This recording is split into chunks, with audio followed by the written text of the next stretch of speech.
Hindi lang saksi ang Ayala Avenue dito sa Makati sa mga buhay ng mga corporate workers natin. Alam niyo rin ba na isa itong napakahalagang lugar para sa EDSA People Power Revolution? Let's go back to August 1983. Ilang linggo matapos ang assassination ni dating Senador Ninoy Aquino, naghanap ang mga corporate workers dito ng paraan na makapagprotesta sila without triggering a military crackdown. Naabutan niyo pa ba ang Yellow Pages? Yung mga malaking libro na may mga telephone numbers? Ang ginawa nila, ginutay-gutay nila ang mga Yellow Pages habang naka-lunch break sila. At pag narinig na nila yung signal, usually ito ay isang firecracker na bawang, itatapon nila ang mga yellow confetti nila sa labas ng bintana ng mga high-rise building. What started as a spontaneous act of protest turned into a catalyst kasi nagbunga rin ito ng mga iba't ibang regular na rallies until Ferdinand E. Marcos fled the country in 1986.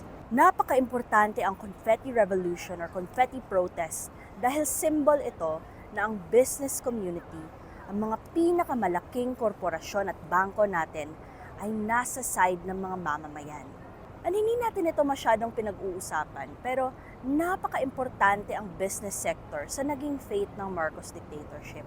Kung maalala ninyo, it was a regime that struggled with ballooning national debt and higher import payments.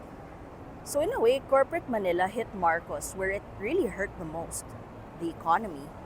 So the next time andito ka sa Ayala Avenue, whether papunta ka sa trabaho or you're on your way to Car-Free Sunday, just remember na hindi lang puro corporate life ang nasaksihan ng lugar na ito. This is the place where business and politics intersect. 40 taon na ang people power, pero hindi kami nakakalimot.